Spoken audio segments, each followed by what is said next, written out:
Selamat malam semua narasumber saya pada malam hari ini. Selamat malam.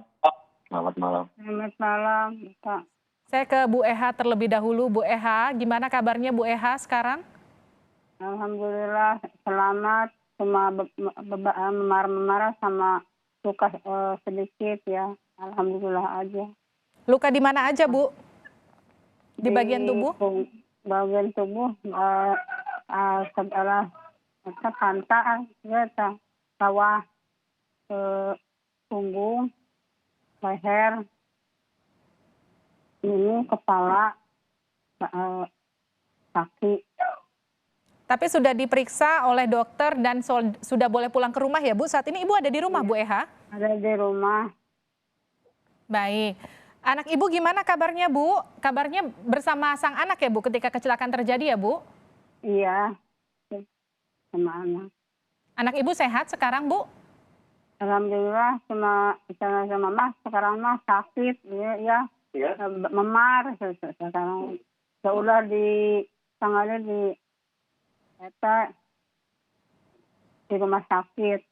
Udah di rongsen udah baru ibu mah boleh pulang kalau anaknya harus di rongsen dulu katanya.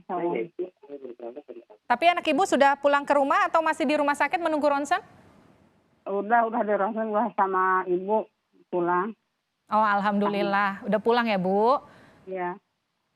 Ibu, maaf kalau pertanyaannya agak sedikit membuka memori ketika kecelakaan terjadi. Tapi apa yang Ibu ingat Bu sebelum akhirnya bus tersebut masuk ke jurang Bu? Sebelum masuk ke jurang, oleng dulu sebelum waktu maghrib itu kata pemimpin kepala sekolah kalau sholat maghrib nanti aja samakan sama sholat isya katanya jamaah ya. Sekarang sholat awal waktu sholat maghrib terus ibu teh sholat maghrib. Oke. Udah gitu oleng bose yang kencang. Aduh, Allahu Akbar semuanya takbir. Ibu nggak ingat ke jurangnya gitu. Ingat udah tenggelengkup ke bawah ibu. Astagfirullahaladzim. Ini teh lagi kecelakaan kata ibu. Lalu ibu teh, aduh iya kaki kenapa susah diangkat. Kata baca astagfirullahaladzim. Teman-teman tin ayo ini tuh kecelakaan, ayo turun. Nggak pinggirin ibu mah, nggak menjawab apa-apa. Ibu teh ujang anak kakak teh selamat ujang, selamat Ugi selamat anak ibu selamat, alhamdulillah udah dikeluarin katanya, kata kakaknya, kata anak kakak.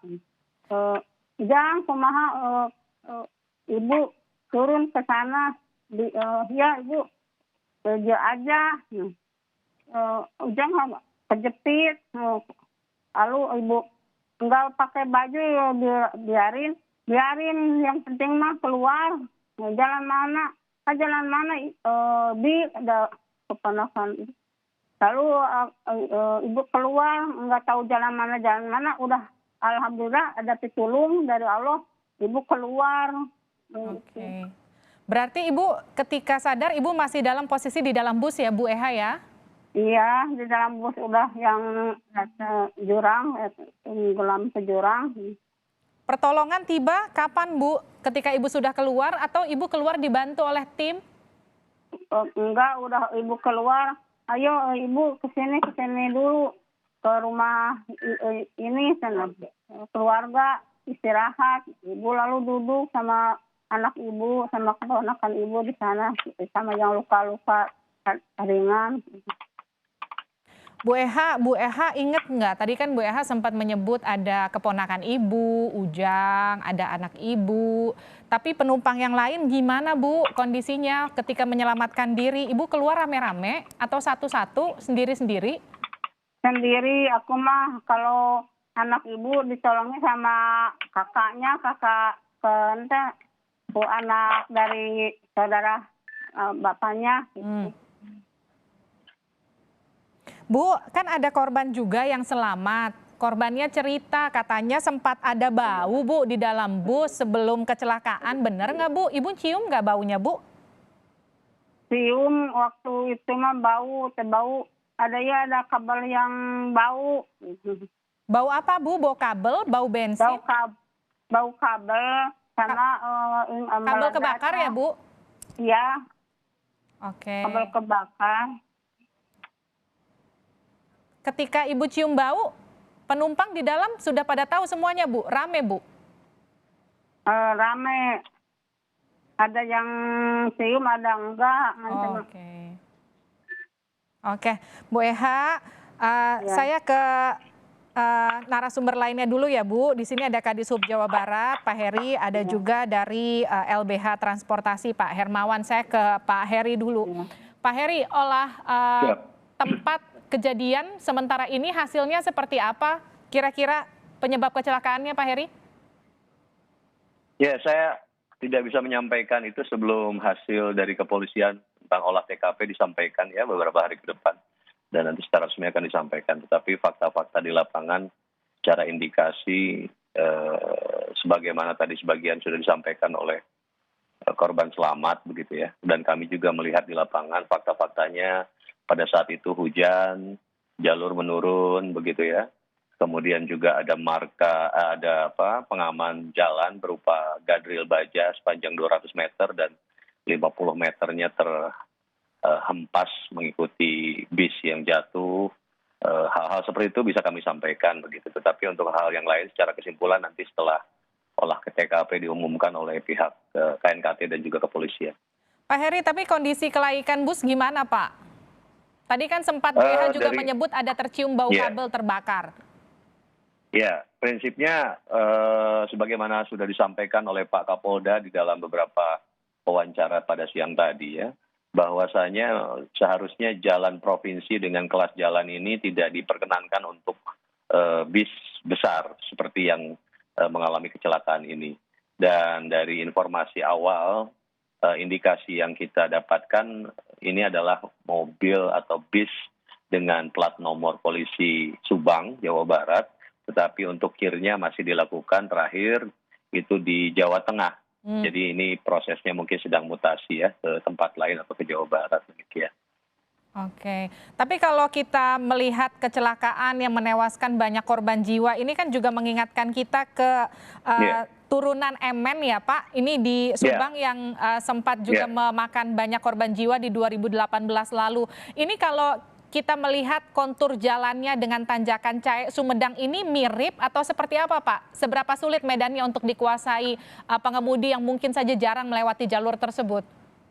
Ya, kurang lebih hampir secara kelandaian gitu, konturnya hampir sama. Perbedaannya dimensi jalannya lebih kecil dengan ROW maksimal 7 meter. Perkerasan badan jalan hanya 5 meter. Sementara kalau tanjakan aman itu kan dia lebar jalannya ya, jalannya lebar sekali, bisa sampai kurang lebih 15 sampai 16 ROW-nya, bahkan ada bagian-bagian yang sampai 20 lebih begitu di tanjakan aman. Kalau di tanjakan Cahe ini atau di turunan Cahe ini hanya 7 meter ROW, badan jalannya aspalnya hanya 5 meter, sehingga memang dari dimensi yang ada ini tidak diperkenankan untuk kendaraan bis berat, bis besar seperti yang terjadi kecelakaan ini. Hanya diperkenankan untuk bis-bis 3/4 begitu, seperti yang trayek AKDP yang memang melintasi jalur ini dari Bekasi sampai ke Tasik ya rutenya. Oke, Pak Heri, kalau kita lihat ini kan jalan provinsi. Kalau bicara soal jalan provinsi, biasanya tuh suka ada semacam guardrail itu yang berada di pinggiran jalan untuk mencegah mobil kalau mau masuk jurang begitu dia terpental begitu ke jalur, jadi tidak masuk ke dalam jurang. Itu ada nggak Pak di lokasi kejadian? 200 meter kita pasang guardrail, Pak, di lokasi kejadian di titik yang sama karena kita juga merespon kejadian yang sama kurang lebih tahun 2011. Jadi memang sering terjadi kecelakaan di lokasi ini ya Pak? Di titik ini ada 2 atau 3 kali ya kecelakaan. Oke. Jadi di lokasi ini sebenarnya sudah ada guardrail ya, tapi karena mungkin Sudah terlalu ada. kencang tabrakannya, jadi Ya, menyebabkan bus tetap masuk jurang begitu ya Pak? betul, betul. Oke, saya ke Bu Eha dulu sebelum karena waktu berbincang dengan Bu Eha ini sangat singkat. Bu Eha, Ibu harapannya seperti apa Bu sekarang Bu terhadap pemerintah Bu? Adakah harapan khususnya Bu kalau melihat jumlah korbannya begitu banyak, Ibu dan anak Ibu meskipun sudah boleh pulang tapi sempat mengalami luka-luka, harapannya Bu? Harapannya ingin diperbaiki jalannya, kemudian lebih diperhatikan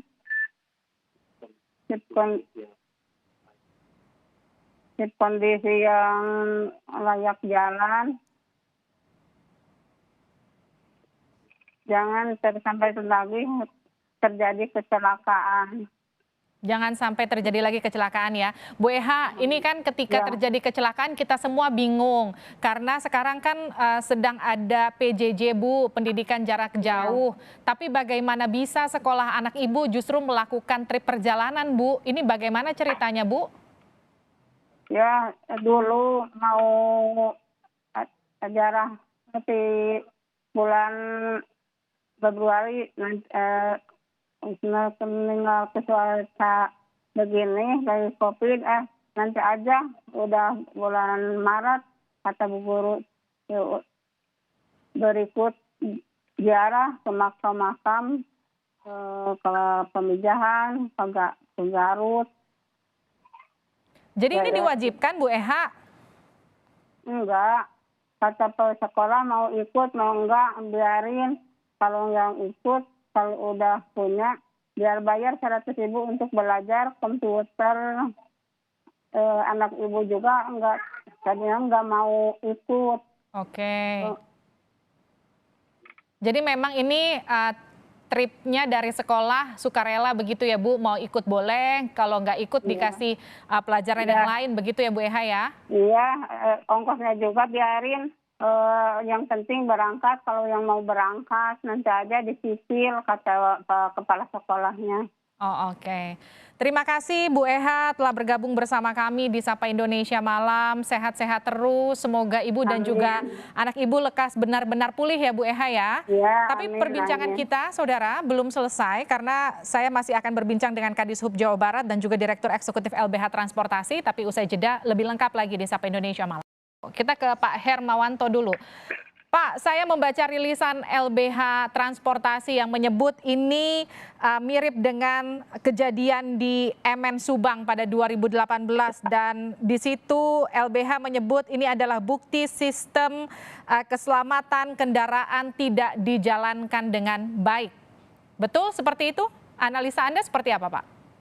Iya, betul. Jadi analisis kami berdasarkan informasi yang tersedia sampai saat ini menegaskan bahwa dalam dua hal.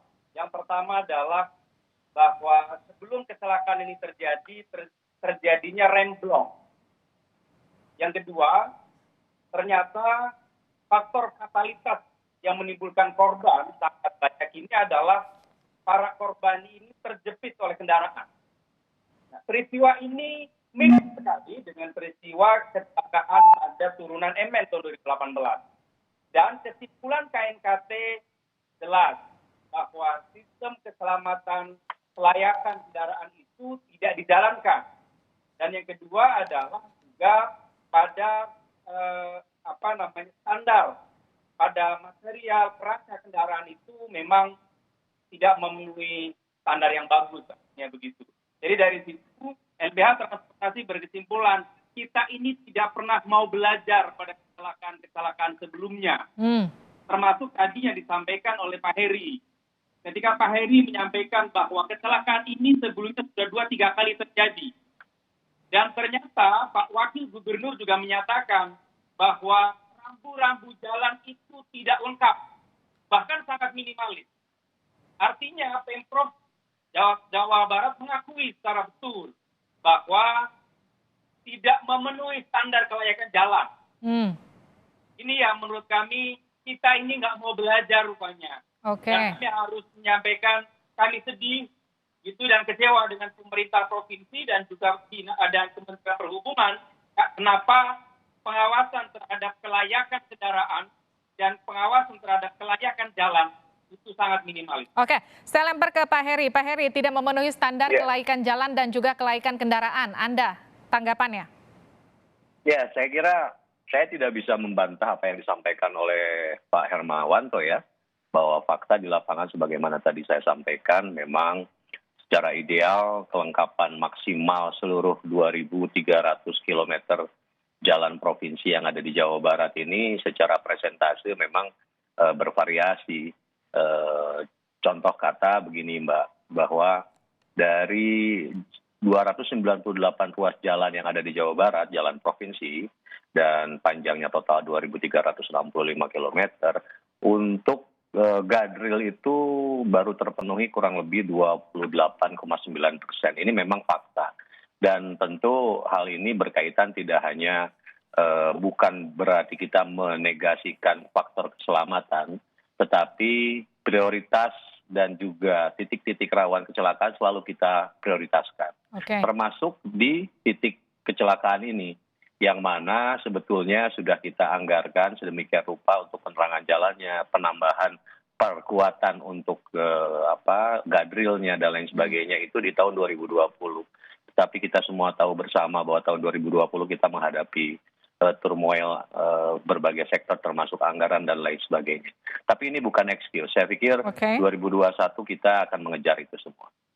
Pak, ini kalau tadi dengar argumen Bapak, penjelasan Bapak ini nampaknya ngeri-ngeri sedap ya Pak. Karena kalau tadi Bapak bilang guardrail aja belum di semua titik bisa terpenuhi. Ini ada guardrailnya aja, bis bisa masuk jurang. Gimana ke titik yang nggak ada guardrailnya? Ini gimana Pak kalau warga di sekitaran Jawa Barat melihat bagaimana kemudian jaminan keselamatan yang disiapkan pemerintah terhadap mereka? Jadi begini ya Mbak, bahwa seluruh jalan itu tidak perlu harus semuanya diberi guardrail, hanya titik-titik yang rawan kecelakaannya.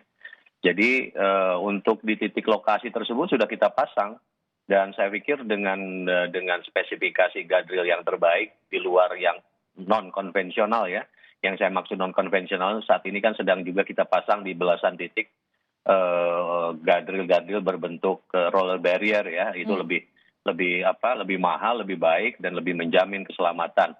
Tetapi di titik lokasi tersebut memang kita pasang kurang lebih hampir 200 sampai 300 meter guardrail. Tapi memang kondisi tumbukan yang begitu spesifik dengan berat beban bis yang begitu berat, dan bukan menabrak tapi menimpa.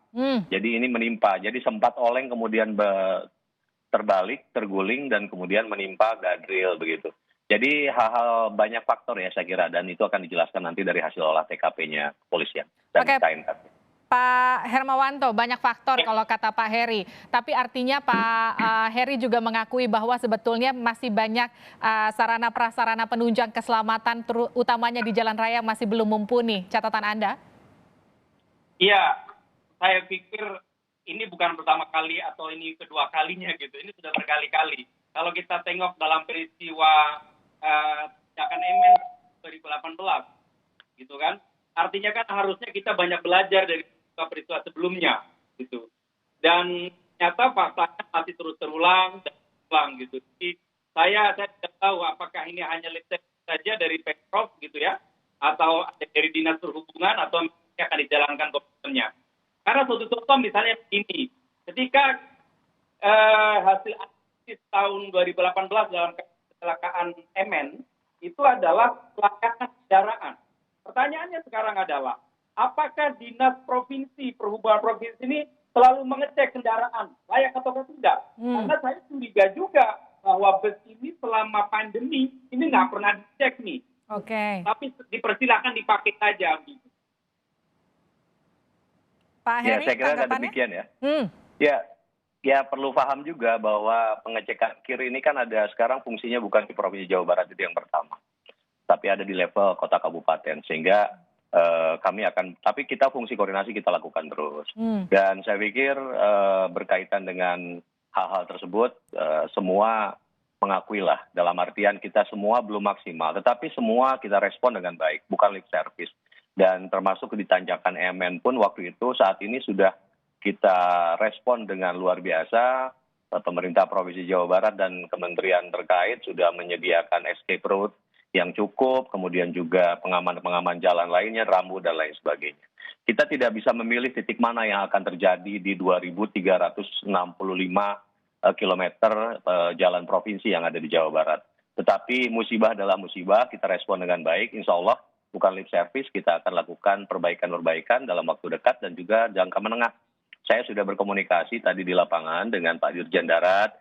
Beliau juga sudah memberikan arahan-arahan termasuk intervensi dari pemerintah pusat yang akan masuk dan akan dirapatkan dalam waktu dekat. Dan saya sendiri besok akan merapatkan tidak hanya titik rawan kecelakaan ini, tetapi juga titik rawan kecelakaan lain yang sebetulnya tahun 2020 sudah kita identifikasi, kita rekapitulasi, dan kita susun langkah-langkah mitigasinya agar tidak ada kecelakaan-kecelakaan yang signifikan. Termasuk di dalamnya adalah roller barrier yang sekarang sudah ada belasan di Jawa Barat dan ini terbanyak di Indonesia. Roller barrier ini sudah terbukti jauh mengurangi dampak korban kecelakaan agar menjadi fatal begitu ya. Seperti yang di Cikidang kemarin kejadian bis hanya menabrak saja kemudian tidak ada korban. Apabila tidak ada roller barrier mungkin sudah loncat ke jurang dan lain sebagainya.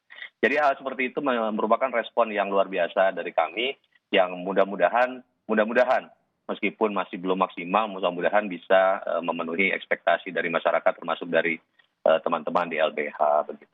Oke, singkat saja untuk Pak Hermawanto dari LBH Transportasi. Kalau kita melihat rujukan kecelakaan seperti sekarang dari beberapa sampel yang terjadi atau kejadian sebelumnya, biasanya yang jadi tersangka ujung-ujungnya adalah sopir yang selamat dengan alasan kelalaian. Biasanya seperti itu, tapi kemudian tidak menyentuh PO-PO bus yang juga ikut bertanggung jawab untuk kemudian memastikan kelaikan kendaraannya sebelum kemudian dioperasikan.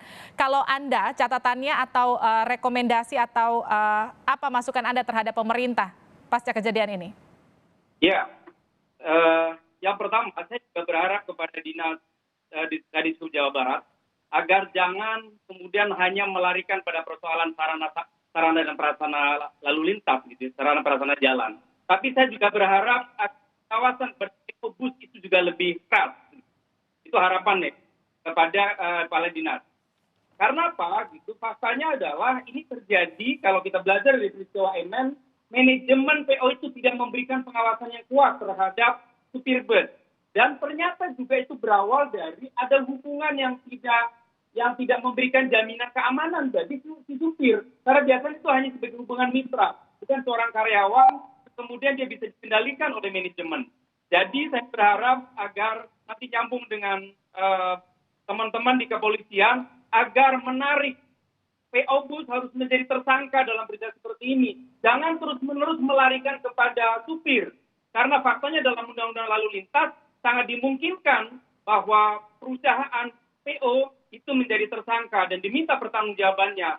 Karena hampir mayoritas dan hampir kami tidak menemukan kepolisian menetapkan PO bus itu menjadi tersangka dalam kecelakaan seperti ini. Kami berharap di pelajaran dan jangan terulang lagi sehingga manajemen PO bus itu akan serius untuk memastikan kelayakan jalan bagi kendaraannya.